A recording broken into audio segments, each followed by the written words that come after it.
আজকে আমি একটু ভাবছি ট্যাংরা মাছ আর কাতলা মাছের ঝোলটা এই আলু আর কাঁচকলা দিয়ে করব। তো প্রথমে আমি আলু কাঁচকলা গুলো হালকা করে ভেজে রেখে দিচ্ছি।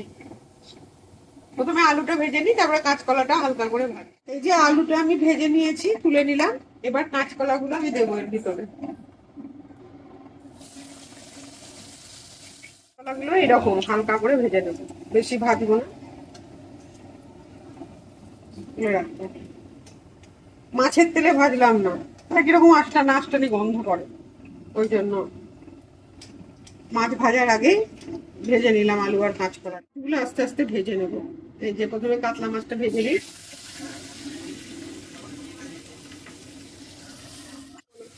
এবার ট্যাংরা মাছগুলো ভেজে নেব। ট্যাংরা মাছগুলো আমার ভাজা হয়ে গেল।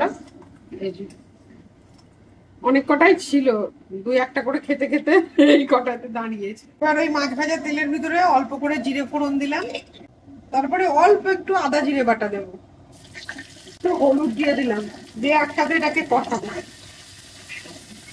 অল্প মশলা দেবো, পাতলা পাতলা ঝোলটা হবে।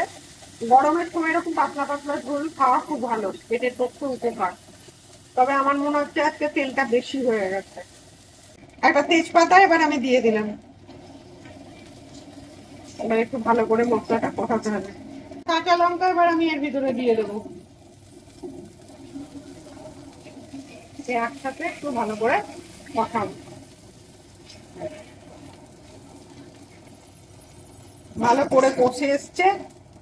এবার আমি এর ভিতরে এই কাঁচকলা আর আলুটা ভেজে রেখেছিলাম, এটা দিয়ে দেবো।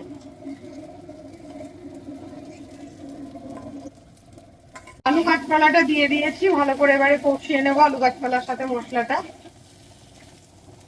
এখানে গরম জল করে রেখেছিলাম, ভালো করে আমার কষানোটা হয়ে গেছে, দিয়ে দেবো গরম জলটা। একটু বেশি করেই জল দিলাম, একটু ঝোল ঝোল রাখবো। পরিমাণ মতো নুন দিয়ে দেবো। ঝোলটা আমার ভালোভাবে ফুটে উঠেছে, কাঁচকলা গুলো আগেই সেদ্ধ হয়ে গেছে, কাঁচকলাটা খুব ভালো ছিল।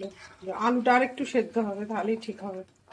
এই অবস্থায় আমি এবার এই যে কাতলা মাছ আর ট্যাংরা মাছগুলো দিয়ে দেবো। একটু কালো কালো দেখতে হয়েছে, যেহেতু কাঁচকলা ভাজা হয়েছে তো ঝোলটা, ওই জন্য কালো কালো দেখতে হয়েছে।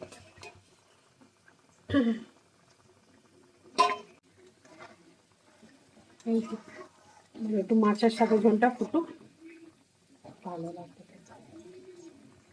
আর একটু হবে আলুটা।